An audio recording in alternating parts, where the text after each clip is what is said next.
Today's daf is daf Chav Hey Amid Aleph. The Gemara says, three lines from the top of the page. We had to finish the machlekes of Shmuel and Rav. Now the Gemara says here, we have a question. Oiveres al das. Now this is interesting because the subject matter here is a discussion we had in Gemara Ksubis about there's a thing called Das Moshe and Das Yehudis. Das Moshe are like more traditions, and Das Moshe are laws of the Torah. For example, if a woman feeds her husband food that wasn't given Maisa from, or she was a Nida, she didn't inform him. And then you have Das Yehudis, which is more to do with traditions, or like Rashi says, talking about her tznius. So the question is, if a wife that breached das Moshe das Yehudis, can the husband say, I don't mind, and she can still live with me or not? We'll see in the Gemara later. Or currently, first of all, do you have to warn her because she forfeits a ksula for that kind of behavior? Do you have to warn her or not? It's automatic. Says the Gemara, if a woman with over al das, I think the Gemara doesn't specify which one. Rashi says it's das Yehudis, that she's not, for example, doesn't wear a head cover, she's not sneezing, or she's out there in the public and doesn't behave the proper way. Does she have to be warned about forfeiture of a ksuva or not? Do we say, what are the two sides of the question? Do we say, since the fact is that she's breaching the Jewish traditions, doesn't need, it's an automatic trigger that she doesn't really, why should she have the benefit from the Torah that says that she should have, or the Rabbana that says that she should have a ksuba when she defies the words of Chachamim? So therefore it's an automatic trigger, she forfeits it. Or perhaps no, it's a fair thing to do is give her a warning, give her an opportunity to reform. That if she changes her mind, fine, she'll receive her ksuba. Tashma coming here, it says Arusa.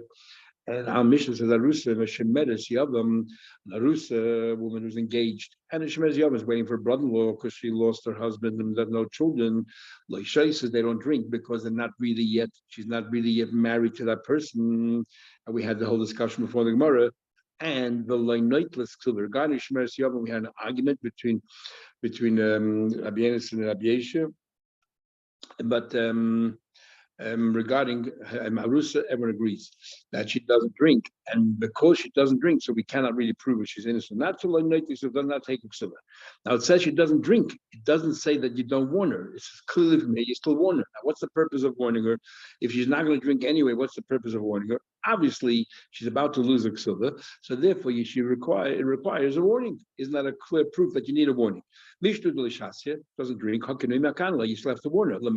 What's the point of warning her? The forfeit ksuba.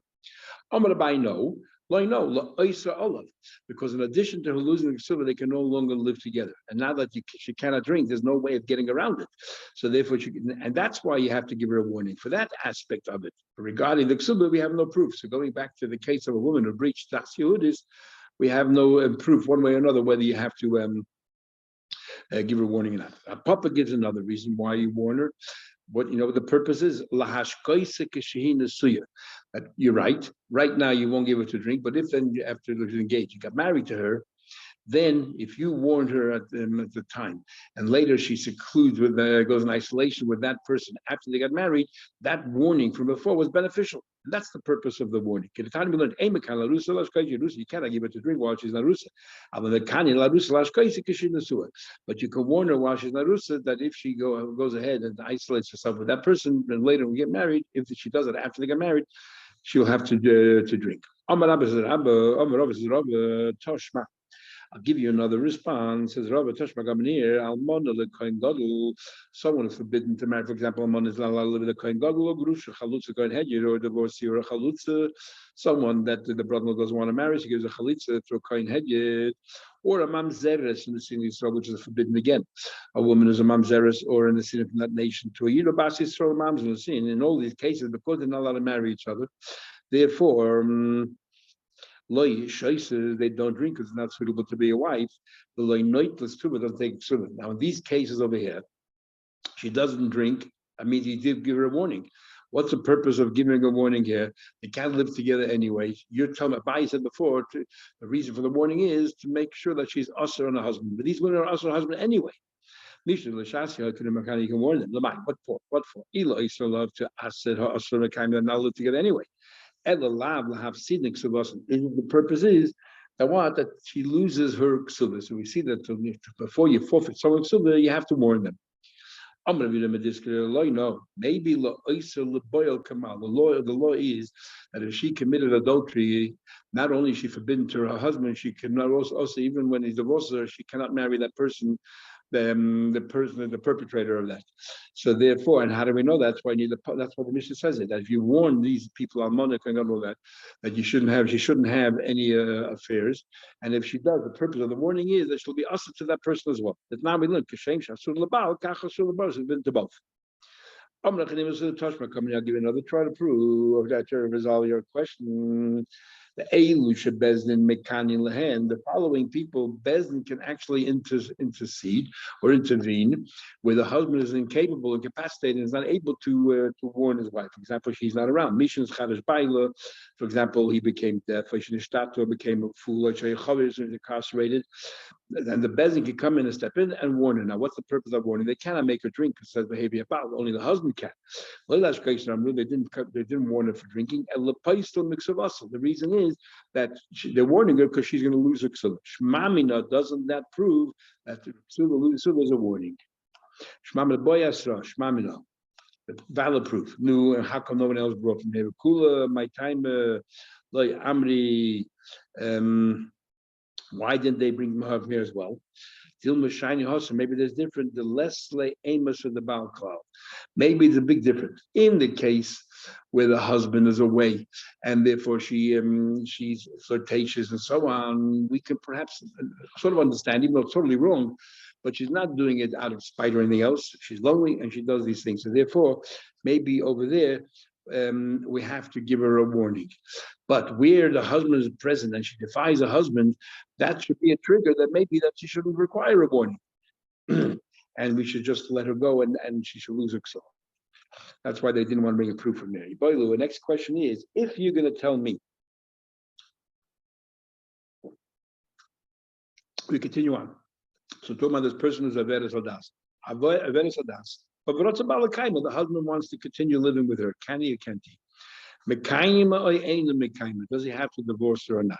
Do we say? Do we say big page in the Paul, do we say that, let's say by a Satan, it's the husband who came along and said, don't talk to that person, copy, and he's telling you clearly over here that he doesn't, by Satan, we say he can't live together because he created the problem because it's an issue to him. Over here, he's saying clearly it doesn't bother him. Ideally, keep the copy. Or do we say that since most people, majority of people would be upset in this case and would be makbid, so therefore it's as if he was makbid as well, and he cannot live with her anymore. It says the following the Bezin step in. The husband became deaf when you start to fully incarcerated. Now, if you can tell me, now the Bezin is stepping in. They didn't ask the husband. If the husband can say, I don't mind, or I'll still with her and maybe I can get her to change, whatever it is. And what right does Bezin have to intercede? Bezin cannot harm, cannot hurt somebody. You can only be a shliach if you're improving somebody's situation, not if you're harming them. And in this case, you might be harming because maybe he wants to continue living with her. Says the Gemara, of the Bezin media, would the Bezin do something that the husband might not want? Says the Gemara, no, because generally speaking, even the Averes Hadas, generally speaking, that maybe most people are happy, that's good enough. There is a whole discussion of your Aleph and Taisus there about if something is a schus, I mean a guy and a child or very young. If something is basically a schus, even if it's a little bit of a chayiv, perhaps it's machlekes taz and shach, perhaps it's still considered a schus and it's all good. Over here also, since generally since most people do it, maybe we can consider it generally a schus. And even though for this person it's a little bit of chayib, overall, the overall picture is generally a schus, and that's good enough. The Bezin can do it without his consent. Another question. What about, let's say the husband has the right to say, I want to live with her. So what happens? Baal shemochla kinui. If he actually did go ahead and gave the warning, we'll see later in the Gemara whether also there was stira afterwards or not. But he gave the warning, and then he says, you know what? I'm meichel. Kinui mochel and mochel. Is it kinui mochel or not mochel? Me, Ami. Do we say? Bikini the Baal told Rachmana. He's the one who created the problem. And now he's saying, don't worry, ignore my warning. I do keeping the cornulate. Once he set everything in motion, is totally out of his control, and therefore now that took a life of its own, and he can no longer be Moich. It says the following again. Third time we have this, the Bezin again can step in. Mishn's Chalish Baila Nishtat Sudim was incarcerated, is not capable of doing anything else. Now, you can tell me, Baal Shemochel Kinui Mochel. If a husband can overturn this kinui, Avdin and Midi Osi Baal Mochle, how can we go in and step in and maybe the husband will be Mochel? What's Gemara's question? We just said a minute ago that the majority of the people, don't want to stay with her. So the same thing here. Majority of people won't be Mochel the kini. What's Gemara's question? So Rashi actually says, it changes slightly, and he says the Gemara's question before the question was, can the Bezin act as a shliach on his behalf when who says that he actually wants it to happen? So we look at the picture, the general picture. Majority of people want, don't want to continue living with her. But now the different question altogether. We don't want the Bezin. We don't make a mockery out of the Bezin. The Bezin is going to step in and make such a drastic step. But tomorrow he's Mochel, then it looks like the entire jurisdiction, we're undermining the entire authority of the Bezin. We should be so worried about this elusive Beidin, about the respect and dignity of a Bezin, that even if it's only a minority of cases, maybe Bezin shouldn't take that risk, because you can undermine the very establishment of our judicial system. And this is far more stricter than just worry about an individual person. Says the Gemara, no, we're not so concerned. You know why? Because the risk is so minimal. Even if he be from the minority, perhaps as Umar is saying, even if he be the minority of the people that generally wouldn't mind staying with his wife. But if the Bezin stepped in and did it, he is not going to make a mockery out of the Bezin. It's enough respect for the Bezin that he's not going now to overturn that so that the Bezin looks weak. Toshma coming here. So we want to know one way or another. So we still haven't resolved yet this question: can a person be Mochel or not? Toshma coming here. It says a Moisin leishnei tamid chacham given two tamid shema yovel lebedenach. Two tamid chacham escort the husband, because if the husband goes ahead and has a relationship with his wife after he started to initiate the whole Sotah process, the whole thing falls apart. Now, anyway, he could retract. Then what's wrong with the husband has? He can always just retract and go up area. So the answer is very simple. Why do we dafka select two people that are tamid chachamim? The Gemara know how to learn. If it's an ironclad rule that this is, that there's no extenuating circumstances, he can never have a relationship with his wife anymore, get two guards and that's sufficient. Why do you have to have tamid chachamim? Could he boil the mivel? The tamid chachamim there to tell him that if they see he's about to do an with her, they say to her, first retract your kinui and then you can have relations. So interesting. The way we understood the chachamim there to prevent him from doing an avera, and therefore they're here to stop him from having relations with her. Now we're saying that the purpose of them is to make it easier for him, to teach him how to have a relation without any way committing an avera. Toshma coming and finally will resolve it. I'm going to base your solution for in three things. Three things that people Yishlayim told me. And number one is Baal Shemochel Kinui Mochel. First of all, the husband was Mochel on his kinui. He could retract his warning. Number two, the Zok and Mamre. This is Zok and Mamre. The Bezin of 71 made a ruling, and he continued to debate them. And when he went back to the city, he continued to maintain that this is how you have to follow my opinion. Not there. Should also Bezin they want they can be Mochel. And number three, Ben Seimer, that kid who's between 13 and 3 months, they rebelled against his parents. The parent can always retract and say, no, we're Mochel. He's a glutton and he stole from them, and the din is that he gets killed. When I went to my friends in the south, and two things, they admitted they conceded about they didn't brief me as we don't want machlekes and bayin. Shmamna, what is he from here? That a Baal, the American flute, Shabal, Shemochel, al kinuyah, kini mochel. That if a husband was mochel on his kini, if he retracts his warning, then the kini is mochel. And the retraction is a valid retraction. Shmamina, valid proof. Says the Gemara, within this discussion that a husband can retract, the question is how far. As long as I was only in a state of a warning is one thing. But once they were isolated alone together, you can no longer retract. And the other one says, even after stila, you can be mochel. It makes more sense to say that once there was stila, there's an isolation, you can no longer retract, you can no longer be mochel. Then how do I know? From the format of the Rabbanon, from the way Rabbanon responded to Rabbi Yossi, we can see that. How do we see that? The time we learn, Rabbi says, the husband is believed to be with his wife as a Sotah, the Kavachimer, because having a relation with the Sotah is allowed, so we have a Kavachimer. Madach neither she be karas. Madach neither if they have a relation, the husband and the wife, while she said, it's karas. Yet by the Nemelech, believe Sotah she be allowed, Sotah which is merely allowed, like Koshka surely. They said very different. No, Imam ibn, you know why? But neither we allow them to be together because he can wait till tomorrow. It should be permitted him again. She gains laheta, goes to the mikvah. Taima b'sayta she'ein laheta. There's no way around. Now, what do you mean no way around? If he retracts, there's a heta. And if you tell me after she was in isolation, now she's a sayta, you can be mochel mishkachlish heta as well. The boy mochel in the canoe can be mochel. After stila is no longer mochel. Shmamno is a valid proof. The Taifa Shots asked a general question here.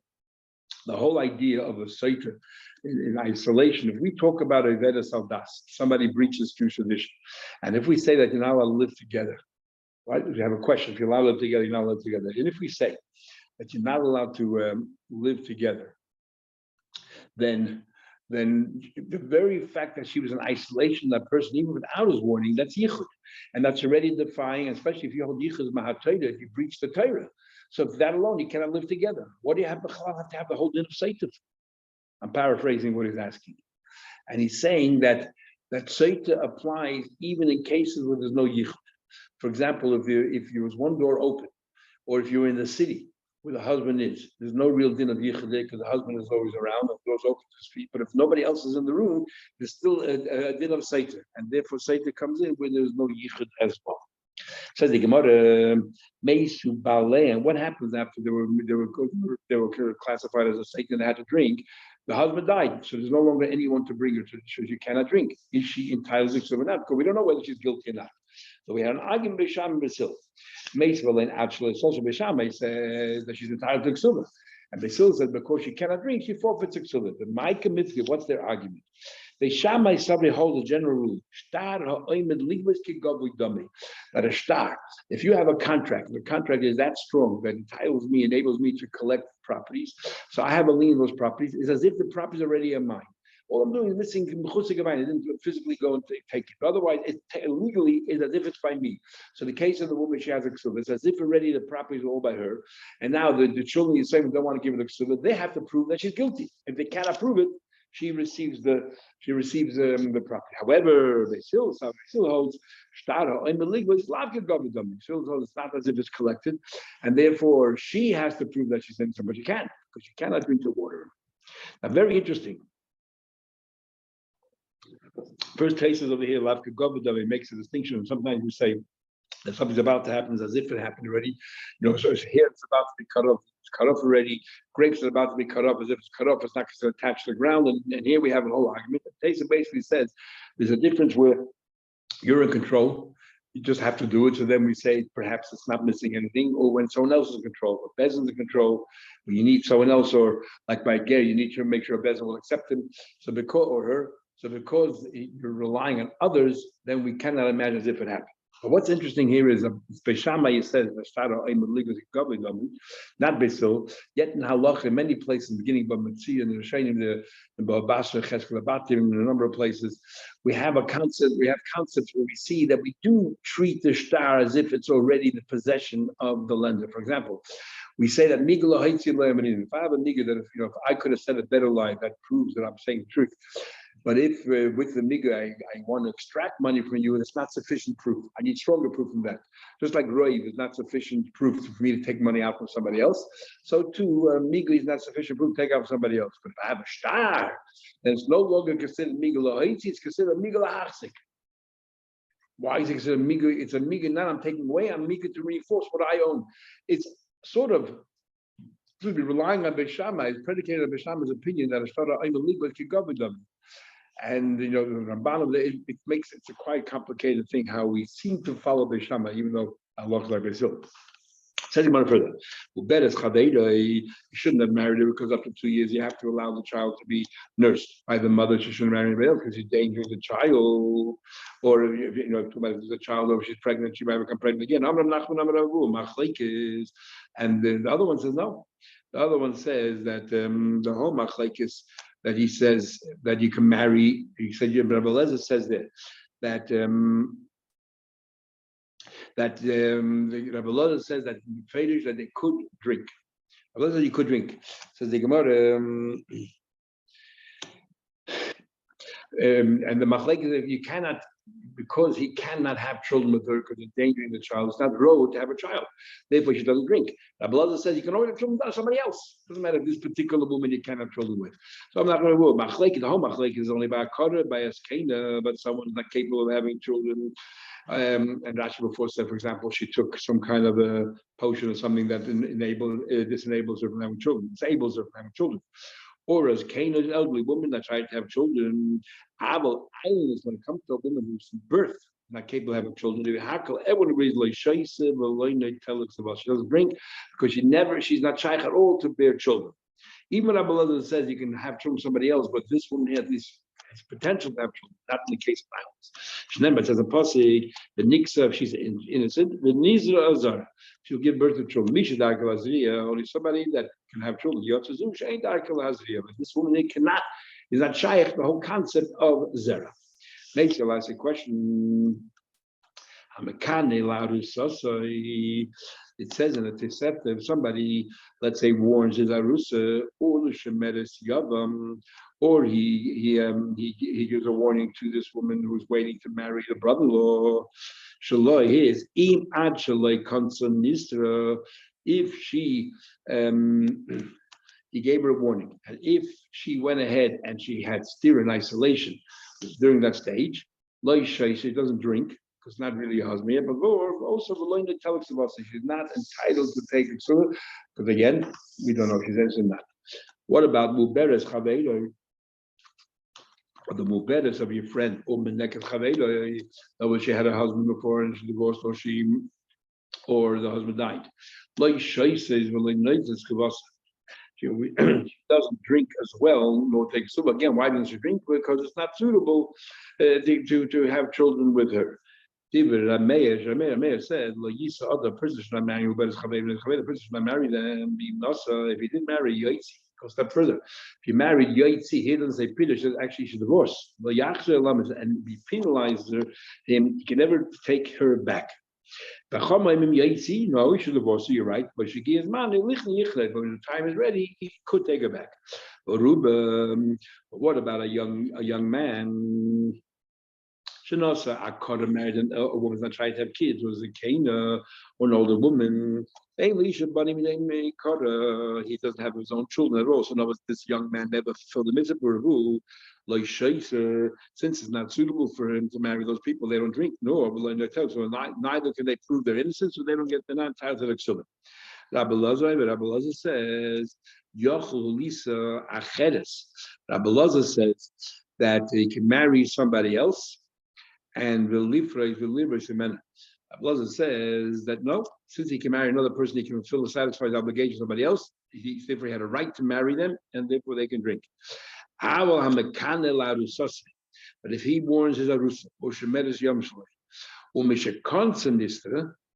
or let's say, and they they weren't in isolation until after they got married, then they could drink. As I said before, that the Papa said that you can warn during the interim state while they're arusa, and if they're in isolation after they got married, that warning carries over. If she doesn't drink, she forfeits exuda. But what about someone, his own wife, that was pregnant or that was nursing, and he warned her, either she drinks, she's a Sotah, or doesn't drink, then she doesn't accept Ksuba. What are we talking about? It's his own wife. What are we saying over there? So we're saying over here is the Rashi explains that we're saying here is you would have thought if his warning is going to basically, it turns out to be that she's a Saita, is going to kill her and her child. So therefore, we would have thought that maybe she shouldn't drink. Taisa has a problem with that because Taisa says, so just delay it, wait till she gives birth, or wait till the 2 years are up. You know, when a woman commits an aveda, capital punishment, she has to be killed. The Gemara in Erechim has a whole discussion, and we say that we kill her straight away, and we don't care if there's a child there because, and we have a special pasuk for that. Had it not been for the pasuk, we would have delayed that punishment. So why in the world is the Gemara saying that we would have thought we shouldn't, your wife shouldn't drink? Anyway, Tes has another explanation. Saying about it further, Haruba, the young man, should not say married to Zakaras Kane, but he already had a wife and children, so he fulfilled the mitzvah for Ravu. Then he had every right to marry these women. Then if he accuses them of being a Satan, then they have to drink or they forfeit the Ksubah. Age is mamzer the mamzer. If the wife of a mamzer married a mamzer, when they're 100% allowed to, the age is in the sin, the Gemara will say later what's the chiddush. And the wife of a sin to the sin, or age is gay, the wife of a gay, or Eben Meshucher, or an Eben who was set free. Now they're both Yidden. The islanders, here suddenly we bring in an islandess. This woman is not capable of having children. Oh, you show clearly it says here that an islandess drinks. Oh, you tells you not take ksuba. It says clearly here that an islandess drinks and does not take ksuba. Tanimia, islandess is clear an islandess drinks. You would have Nachman said before. Everyone agrees when it comes to an islandess, she doesn't drink because she was never suitable, not shaykh to there at all. It says clearly here that an islandess will drink as well. Nachman says Tanai. You're right. It's actually an argument of Tanai. Another Amr Kahai Tana, and you're right. One Tana says that, but I follow another Tana. What's going on? Tana, islandess. Shalala says an islandess like Shaisa does not drink. Well, I tell us about since she cannot have any children, she does not drink, nor does she take ksuba. But it says v'niksa v'nizra zera. It said that she's innocent and she will have children. Is Misha only someone that can have children? Yotzazu, when it comes to an island, since she can never have children, the whole parsha of Sotah doesn't apply to her. She ain't darka lahazia. It's not common for her to have children. Says the Gemara, but Rabbanon who say that islandess does drink. What do they do with the pasuk nixas? Rabbanon high b'niksa v'nizah zeh. The Rabbanon who says that the niksa that she's innocent v'nizah zeh. What do they do with that? The Rabbanon know what they need it for. Look at the Tanya with the following brayso. The niksa v'nizah zeh. She'im hoisa kara, that if she, let's say, was barren and she was accused, it turned out to be she was innocent, then nif kedes, even if give her holes, you know what? But now she will have children. I'm going to be small and cater. So you know what's going to happen? Every single woman who cannot bear children is going to go through this whole motions. So the husband should accuse her of being a Satan. So then she is innocent, and she'll have children. And a woman who could have children, you know, the whole thing is not fair. Yistru kol ha'ikados, the Yif could do all those are kados, those are barren, will go through this motion and they'll have children. The zu ha'yvel yistra, and this and a woman who doesn't behave this way, because this at the end of the day is being flirtatious, and it's not the right thing to do. It's not sneezik. So a woman who is sneezik will remain barren. Hifsida, she will remain barren. That's not fair. So someone who's very frugal will remain barren. Someone who's flirtatious will be able to have children. In case, and when I ask back to Rabbi Shmuel, nu matam b'leila v'niksa v'nizra, what does it come teach you? She'im hoisa yeledes b'tzahar, yeledes b'revach. That if she gave birth in pain, she'll give birth now easily. Nekavus, if she has only girls and she wants a boy, yeledes chashal a boy. Tzadim, if her kids are very short, yeledes, if she wants taller, have taller kids. Chaydim, if they're dark, yeledes alone, it'll be white. Now, Rabbi Shmuel said that's very different. What do you call it? People will go ahead and be shamed and everything else when it comes to a Sotah, because public humiliation. Abit to have children, they're prepared to put up with it. But no one is going to go out of their way to make life a little bit easier to go prepared to shame themselves. We learned before that for a woman, shame is even worse than pain. And therefore, for her to go out there and go through the whole motions and a public display, a public exhibition of her being flirtatious and embarrassing her, and in order that she should have an easier birth, there's no way. Because remember, by a woman, shame is far worse than pain. So she won't do that. Even though Tesa asks a question, what's the difference? That's a difference. Because this is a question of shame versus pain. And for a woman, shame is far worse. and she's not going to go through the humiliation of being ashamed in order to make her life easier or better. Okay, we'll stop here. See you tomorrow, Mr. Shep.